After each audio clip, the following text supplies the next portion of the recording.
Good morning, students. Myself Satish Karna. First of all, welcome all of you in my channel Ultimate Science. और आज बच्चे हम लेके आए हैं क्लास 10th का चैप्टर नंबर 1 रासायनिक अभिक्रियाएं और समीकरण। आज हम इस टॉपिक को स्टार्ट करेंगे। ठीक है बेटा, आपने लोअर क्लासेस में अपने 9th क्लास में या शायद उससे पहले भी इन दो टॉपिक्स के बारे में बहुत पढ़ा होगा, भौतिक परिवर्तन, रासायनिक परिवर्तन। बात आती है क्या होता है भौतिक परिवर्तन और क्या होता है रासायनिक परिवर्तन। याद कीजिएगा, वहां हमने पढ़ा था भौतिक परिवर्तन क्या है, वे परिवर्तन जिसमें पदार्थ की केवल भौतिक अवस्थाओं में बदलाव हो, किसी नए पदार्थ का निर्माण ना हो। भौतिक परिवर्तन नाम से ही बदल रहा है, भौतिक का मतलब भौतिक अवस्थाएं, परिवर्तन का मतलब बदलाव। तो यानी कि एक ऐसा परिवर्तन जिसमें किसी पदार्थ की केवल भौतिक अवस्था में बदलाव हो, यानी कि यदि वो ठोस अवस्था में है तो ठोस से द्रव में बदल जाए, द्रव में है तो द्रव से गैस में बदल जाए, या गैस से वापस द्रव में, द्रव से ठोस में बदल जाए, ऐसा बदलाव हो लेकिन किसी नए पदार्थ का निर्माण ना हो, तो ऐसे परिवर्तन को हम क्या बोलते हैं, भौतिक परिवर्तन। क्या बोलते हैं, भौतिक परिवर्तन। और इसका उदाहरण क्या है, बर्फ का पिघलना। आप जानते हैं, आपने बर्फ निकाली फ्रिज से, किसी प्लेट में रख दी, तो बर्फ थोड़ी देर के बाद किस में बदल जाएगी, जल में। किस में बदल जाएगी, जल में। इसी तरह जल का वाष्पीकरण होना, आप जानते हैं समुद्रों से, नदियों से, तालाबों से जल वाष्प अवस्था में बदल कर ऊपर चला जाता है, जो बाद में बादल बन जाता है, और बादल के बाद वो वर्षा में वापस धरती पे आता है। जल चक्र के बारे में भी आपने पढ़ा है। तो ये दोनों ही तरह के परिवर्तन, इसके अलावा और भी बहुत से परिवर्तन हैं, और भी बहुत सारे उदाहरण हैं जिन्हें हम भौतिक परिवर्तन में रख सकते हैं। अब बात आती है रासायनिक परिवर्तन। क्या होता है रासायनिक परिवर्तन? ऐसा परिवर्तन, रासायनिक मतलब रासायनिक संघटन, परिवर्तन में बदलाव। तो ऐसा परिवर्तन जिसमें किसी नए पदार्थ का निर्माण हो। यहां पर नए पदार्थ का निर्माण नहीं होगा भौतिक परिवर्तन में, लेकिन यहां क्या है, नए पदार्थ का निर्माण होता है। ऐसे परिवर्तन को हम क्या बोलते हैं, रासायनिक परिवर्तन। क्या बोलते हैं उसे, रासायनिक परिवर्तन। इसका उदाहरण क्या है, आप लोहे का एक टुकड़ा ले लीजिए और उस टुकड़े को पानी के अंदर या नमी वाले स्थान पर रख दीजिए, तो थोड़े समय के बाद आप क्या देखेंगे, उस लोहे के टुकड़े पर भूरे रंग की परत चढ़ जाएगी। उस परत को हम क्या बोलते हैं, जंग। क्या बोलते हैं उसे, जंग। तो लोहे पर जंग लगना, जंग एक नया पदार्थ है। ऐसे ही रात को आपने दूध के अंदर थोड़ा सा खट्टा डाल के रख दिया गर्म दूध में, तो सुबह वो दूध किसमें बदल जाता है, दही में। अब दही क्या है, नया पदार्थ है। दही क्या है, नया पदार्थ है। तो दूध का दही में बदलना, ये भी किसका उदाहरण है, रासायनिक परिवर्तन। और भी बहुत से उदाहरण है, जैसे भोजन का पकाना, ये सब श्वसन, मनुष्यों में श्वसन, जीव जंतुओं में श्वसन, ठीक है, पौधों में प्रकाश संश्लेषण, ये सब इसके उदाहरण है। अब आता है रासायनिक अभिक्रिया। क्या होता है रासायनिक अभिक्रिया? याद रखिएगा बेटा, प्रकृति के अंदर कहीं भी किसी भी जगह जब कोई रासायनिक परिवर्तन होगा तो उस समय में रासायनिक परिवर्तन के परिणाम स्वरूप एक अभिक्रिया होगी, पदार्थों में एक अभिक्रिया होगी, यानी कि वो कौन सी अभिक्रिया होगी, रासायनिक अभिक्रिया होगी। तो इसका मतलब क्या है, रासायनिक अभिक्रिया जो है वो रासायनिक परिवर्तन का एक परिणाम है। प्रकृति में यदि कोई रासायनिक परिवर्तन हो रहा है तो इसका मतलब क्या है, रासायनिक अभिक्रिया हो रही है। जैसे आप अपने पेपर की तैयारी करते हैं बेटा, जब कोई बच्चे अच्छी तैयारी करते हैं तो उनका रिजल्ट क्या है, अच्छा आता है, और जब कोई बच्चे तैयारी ढंग से नहीं करते हैं तो उनका स्कोर कम आता है। तो यानी कि तैयारी क्या होगी तुम्हारी, रासायनिक परिवर्तन, और रिजल्ट क्या हो गया तुम्हारा, परिणाम, यानी कि वो क्या हो गया, रासायनिक अभिक्रिया। क्लियर है? तो रासायनिक अभिक्रिया कब हुई, जब रासायनिक परिवर्तन हुआ, यानी कि रासायनिक परिवर्तन के परिणाम स्वरूप रासायनिक अभिक्रिया हुई, यानी कि तैयारी के परिणाम स्वरूप आपका अच्छा स्कोर आया। क्लियर? अब बात आता है कि हमें कैसे पता चलेगा कि हमारे चारों ओर जो रासायनिक परिवर्तन हो रहा है उसमें कोई रासायनिक अभिक्रिया हो भी नहीं है, नहीं हो रही है, या कौन कौन से मापदंड है जो निर्धारित करते हैं कि किस रासायनिक अभिक्रिया के होने या ना होने को। तो याद रखिएगा, रासायनिक अभिक्रिया को निर्धारित करने वाले मापदंड कि जो ये बताएंगे कि पदार्थों के बीच में रासायनिक अभिक्रिया हुई, वो कौन कौन से मापदंड है। सबसे पहला, अवस्था में परिवर्तन, पदार्थ की भौतिक अवस्था में बदलाव होगा। जैसे ही आप इसे देखते हैं आपके माइंड में जाता है कि सर ये चीज तो भौतिक परिवर्तन में भी थी। इसके अलावा और रंग में परिवर्तन, कई बार पदार्थों के रंग में परिवर्तन हो जाता है, नीले से लाल हो जाएगा, लाल से नीला हो जाएगा, नीले से हरा हो जाएगा, कुछ भी। गैस का निकास या उत्सर्जन, जब पदार्थों के बीच में आपस में रासायनिक अभिक्रिया होगी तो कोई ना कोई गैस बाहर निकलेगी, या तो वो बुलबुलों के रूप में बाहर निकल सकती है, धुएं के रूप में बाहर निकल सकती है, और यदि वो नहीं पता चल रहा है तो उसकी गंध आ सकती है, चारों तरफ गंध फैल सकती है। चौथा है तापमान में परिवर्तन। जिस बर्तन में, जिस उपकरण के अंदर हम ये प्रैक्टिकल कर रहे हैं या रासायनिक परिवर्तन कर रहे हैं या रासायनिक अभिक्रिया करवा रहे हैं, तो उस समय में उस बर्तन के तापमान में भी परिवर्तन आ जाएगा। या तो उसका तापमान घट सकता है या बढ़ सकता है, यानी कि या तो बर्तन ठंडा हो सकता है या फिर बर्तन गर्म हो सकता है। तो जब भी ऐसा कुछ भी हो रहा है तो हम क्या कहेंगे कि कोई ना कोई रासायनिक अभिक्रिया हो रही है पदार्थों के बीच में। अब हमें पता चल गया कि एक रासायनिक परिवर्तन हुआ जिसके परिणाम स्वरूप रासायनिक अभिक्रिया हो गई, ठीक है। लेकिन उस रासायनिक अभिक्रिया में हमारे पास एक दो मेन टर्म्स है। पहली है अभिकारक, अभिकारक भी बोलते हैं, इसका दूसरा नाम अभिक्रमक भी है, और दूसरी है उत्पाद। अभिकारक या अभिक्रमक, इंग्लिश में इसे बोलते हैं रिएक्टेंट्स। क्या बोलते हैं इसे? Reactants, REACTENTS। और उत्पाद को क्या बोलते हैं? प्रोडक्ट्स। क्या बोलते हैं इसे? Products, PRODUCTS। अब अभिकारक वर्ड अभिक्रिया से आया है, तो क्या होता है अभिकारक या क्या होता है अभिक्रमक? बड़ा आसान सा देखिए ना, इसका उदाहरण मैं अगले बारे में बताऊंगा, अभी इस पेज पे मैं सामने से लिख बता रहा हूं। अभिकारक या अभिक्रमक क्या है? नाम से पता चल रहा है अभिक्रिया, तो जो पदार्थ किसी रासायनिक अभिक्रिया में भाग लेते हैं, या ये कहें जिन पदार्थों के मिलने के परिणाम स्वरूप कोई रासायनिक अभिक्रिया हो रही है, तो उन पदार्थों को हम क्या बोलते हैं? अभिकारक, या फिर क्या बोलते हैं उसे? अभिक्रमक। तो वे पदार्थ जो किसी रासायनिक अभिक्रिया में भाग लेते हैं, उन पदार्थों को हम अभिकारक या अभिक्रमक, और इंग्लिश में क्या बोलते हैं? रिएक्टेंट्स कहते हैं, ठीक है। दूसरा वर्ड है उत्पाद। उत्पाद को इंग्लिश में बोला है प्रोडक्ट्स, और उत्पाद वर्ड किससे आया है? उत्पादन से। किससे आया है? उत्पादन से। और उत्पादन का मतलब क्या है? नए पदार्थ का निर्माण। तो जब किसी रासायनिक अभिक्रिया में किसी नए पदार्थ का निर्माण हो रहा है, तो उस नए पदार्थ को हम क्या बोलते हैं? उत्पाद। क्या बोलते हैं? उत्पाद। तो उत्पाद क्या होते हैं? वे पदार्थ जो किसी रासायनिक अभिक्रिया के परिणाम स्वरूप बनते हैं, यानी कि पदार्थों में रासायनिक अभिक्रिया हुई, जिन्होंने भाग लिया वो क्या होंगे? अभिकारक या अभिक्रमक, जो बने वो क्या होंगे? उत्पाद। अब हमारे पास रासायनिक अभिक्रिया को प्रदर्शित करने के लिए हमारे पास दो मेथड है, हम आगे भी बता रहे हैं। दो मेथड कौन से? समीकरणों के रूप में लिखना, शब्द समीकरण या रासायनिक समीकरण। जब भी हम कभी कोई शब्द समीकरण लिखेंगे या रासायनिक समीकरण, अब उसके बारे में डिटेल में बता रहा हूं, उन दोनों ही टाइप में हमारे पास एक बीच में तीर का निशान होगा, ठीक है।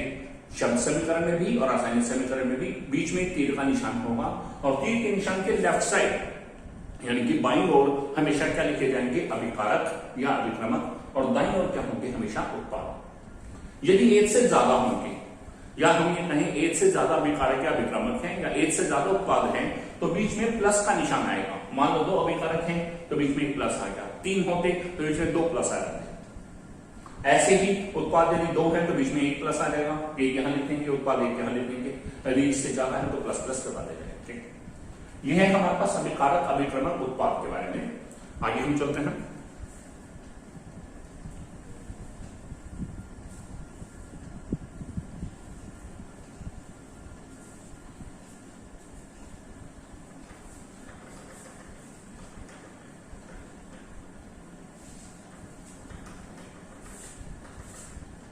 अब जो हमारे पास है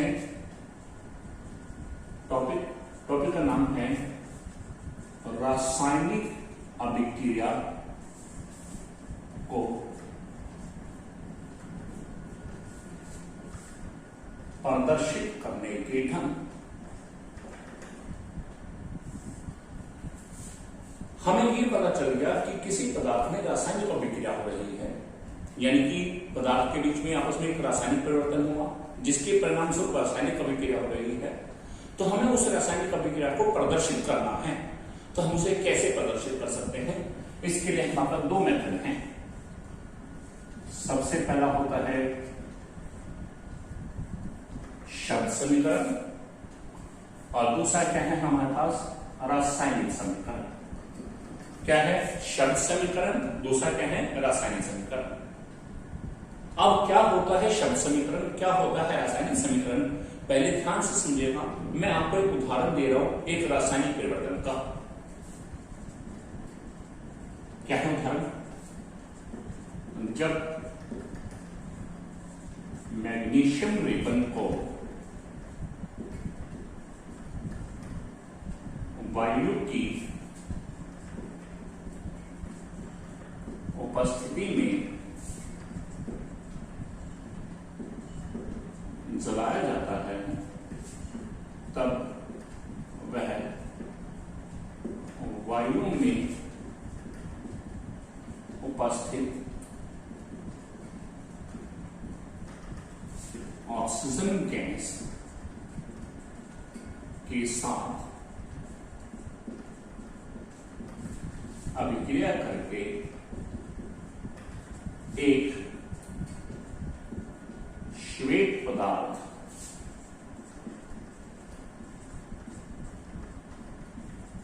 मैग्नीशियम ऑक्साइड का निर्माण करता है। देखिए मैंने एक उदाहरण दिया, जब मैग्नीशियम रिबन को वायु की उपस्थिति में जलाया जाता है, हम एक मैग्नीशियम रिबन लेंगे। मैग्नीशियम रिबन क्या है? हमारे पास एक छोटा सा मैग्नीशियम का टुकड़ा पतरे के फॉर्म में, ठीक है। हमने सबसे पहले उसे रेगमाल से साफ कर दिया। क्यों रेगमाल से साफ करते हैं? क्योंकि प्रकृति में यदि मैग्नीशियम ऐसे ही पड़ा रहे तो उसके ऊपर वह ऑक्सीजन गैस के साथ अभिक्रिया करता है वायु में उपस्थित, और उस पर मैग्नीशियम ऑक्साइड की परत होती है, इसलिए उस परत को हटाने के लिए हम उसे रेगमाल से साफ करते हैं। अब मैंने एक मैग्नीशियम रिबन ले लिया, उसको वायु की उपस्थिति में जलाते हैं, गैस के ऊपर जला दिया, बर्नर के ऊपर जला दिया। तो जब मैग्नीशियम रिबन को वायु की उपस्थिति में जलाया जाता है, तब वह वायु में उपस्थित ऑक्सीजन गैस के साथ अभिक्रिया करता है। तो वायु में बहुत सारे गैसेस हैं, मेन हमारे पास नाइट्रोजन और ऑक्सीजन है, इनके अलावा बहुत सारे गैसेस हैं, लेकिन वो वायु में किससे रिएक्शन करता है? सिर्फ ऑक्सीजन गैस के साथ। और उस समय वह एक श्वेत रंग का पदार्थ, नया पदार्थ बनाता है मैग्नीशियम ऑक्साइड। ये एक रासायनिक परिवर्तन है। क्लियर? जब ये रासायनिक परिवर्तन होगा, इसका मतलब यहां पदार्थों के बीच में रासायनिक अभिक्रिया होगी, ठीक है। क्लियर? अब हमें इसको पढ़ के हमें ये पता लगाना है सबसे पहले कि इस रासायनिक अभिक्रिया के अंदर, जो ये हमारे पास रासायनिक अभिक्रिया का उदाहरण है, रासायनिक परिवर्तन या रासायनिक अभिक्रिया का उदाहरण ये जो है हमारे पास, इस रासायनिक परिवर्तन या रासायनिक अभिक्रिया में किस किस पदार्थ ने भाग लिया। आपने देखिए रासायनिक अभिक्रिया किन के बीच में की? मैग्नीशियम रिबन लिया है, किसके साथ अभिक्रिया कराई है? उसकी वायु में उपस्थित ऑक्सीजन गैस के साथ, यानी कि अभिकारक कौन सा हो गया? मैग्नीशियम, और दूसरा कौन सा हो गया? वायु में उपस्थित ऑक्सीजन गैस।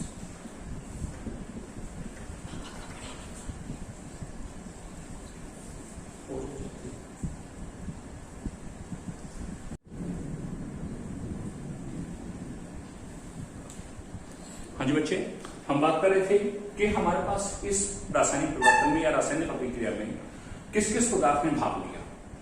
आप देखिए मैग्नीशियम रिबन है, किसकी उपस्थिति में जलाया? वायु की उपस्थिति में। वायु में हम जानते हैं बहुत सी गैसेस हैं, नाइट्रोजन, ऑक्सीजन। उसने वायु में से किस गैस के साथ अभिक्रिया करी? ऑक्सीजन गैस के साथ। यानी कि वास्तव में अभिक्रिया किनके बीच में हुई? मैग्नीशियम और वायु में उपस्थित ऑक्सीजन गैस के साथ। इसका लिए दोनों क्या आ जाएंगे? अभिकारक। क्या आ जाएंगे? अभिकारक। अगली चीज, नया पदार्थ क्या बना है? आप देखिएगा जब इन दोनों के बीच में अभिक्रिया हुई तो एक नए पदार्थ किसका निर्माण हुआ है? Magnesium oxide. किसका निर्माण हुआ है? Magnesium oxide. इसका मतलब क्या आ गया? हमारा उत्पाद।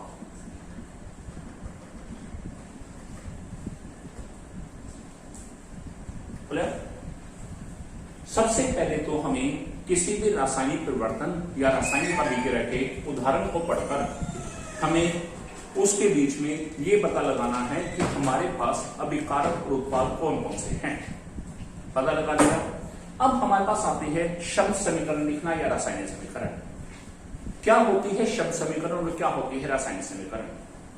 नाम से ही पता चल रहा है, शब्द समीकरण मीन शब्दों का प्रयोग करना, और रासायनिक समीकरण मतलब क्या हो गया, प्रतीकों, रासायनिक प्रतीकों और रासायनिक सूत्रों का प्रयोग करना।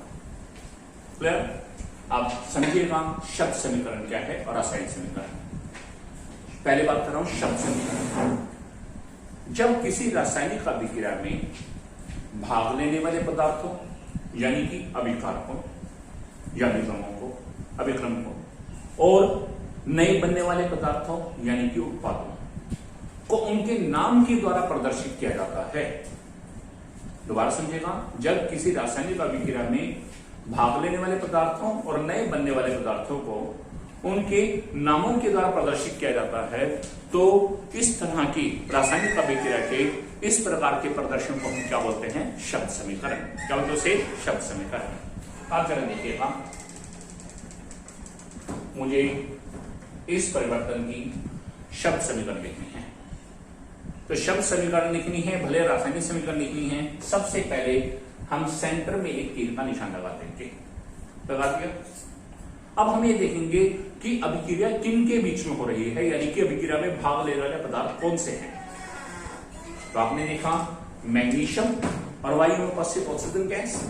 हमें यहां शब्द समीकरण में क्या है, इनके नामों का प्रयोग करना है। तो मैं क्या लिखूंगा, पहला अभिकारक कौन सा है, मैग्नीशियम लिख दिया, प्लस दूसरा अभिकारक कौन सा है, वायु में उपस्थित ऑक्सीजन गैस। तो मैंने दूसरा कौन सा लिख दिया, ऑक्सीजन गैस। इतना निशान है। अब देखेंगे नया पदार्थ क्या बना है। नया पदार्थ क्या बना है, मैग्नीशियम ऑक्साइड, यानी कि उत्पाद क्या है, सिर्फ एक है, तो इसलिए प्लस का निशान नहीं आएगा। लिखना कहां है, दाईं ओर। क्या नाम लिख दिया मैंने, मैग्नीशियम ऑक्साइड। तो रासायनिक अभिक्रिया को प्रदर्शित करने के इस ढंग को हम क्या बोलते हैं, हमारे पास क्या बोलते हैं इसे, रासायनिक शब्द समीकरण। क्या बोलते हैं इसे बेटा, शब्द समीकरण। क्लियर? अब बात आती है रासायनिक समीकरण। क्या होता है रासायनिक समीकरण?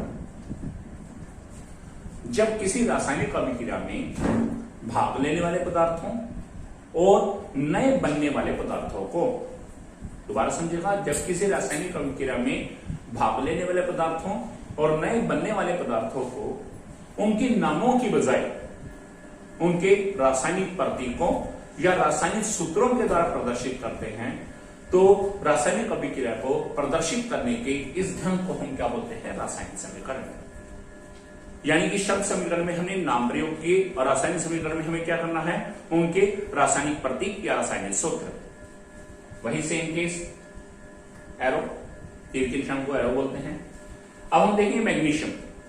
मैग्नीशियम धातु है, इसका प्रतीक क्या है, Mg। अब मैं नाम नहीं लिखूंगा, प्रतीक लिख दिया Mg प्लस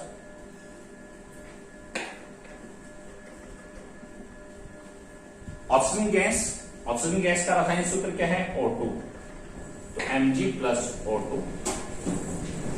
मैग्नीशियम ऑक्साइड, इसका रासायनिक सूत्र क्या है, MgO। तो अब हम इसे बोलते कैसे हैं, तीर के निशान को कैसे बोलते हैं, या हमारे को कोई रासायनिक समीकरण लिखी आ जाए तो हम उसे कैसे पढ़ते हैं। यहां पढ़ेंगे मैग्नीशियम, जमा के निशान बोलते हैं प्लस ऑक्सीजन गैस, तीर के निशान बोलते हैं दैट गिव्स, यानी कि यह देता है या वह देता है, दैट गिव्स मैग्नीशियम ऑक्साइड। और यहां पढ़ेंगे Mg plus O2 that gives MgO। Clear बेटा?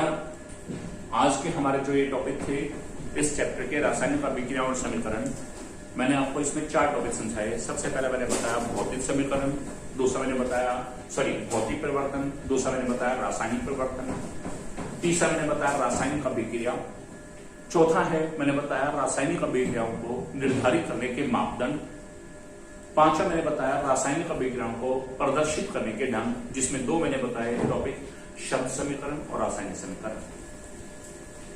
उम्मीद करता हूं कि आपको ये सभी टॉपिक्स बड़े अच्छे से समझ आ गए होंगे। इन केस यदि आपको फिर भी कहीं कुछ डिफिकल्टी लगती है तो आप मेरे वीडियो को ध्यान से देखिएगा और मेरे इस चैनल अल्टीमेट साइंस को आप सब्सक्राइब कीजिएगा। सब्सक्राइब करने के बाद वहां पर साथ में आपके पास एक बेल आइकन है नोटिफिकेशन का। नोटिफिकेशन को दबाने के लिए बेल आइकन है, आप उसे प्रेस करेंगे तो बेल आइकन प्रेस करने पर आप मेरे द्वारा जितने भी फर्दर अपलोड किए जाने वाले वीडियो हैं, जितने भी मैं आगे नए वीडियोस बनाऊंगा आपके क्लास के लिए, वो सभी वीडियोस आप उस चैनल पर देख पाएंगे। आप उनको आसानी से असेस कर पाएंगे और आपके पास इंफॉर्मेशन आती रहेगी कि मैंने आज ये नया वीडियो अपलोड किया है। तब तक के लिए बेस्ट विशेस। Okay, bye.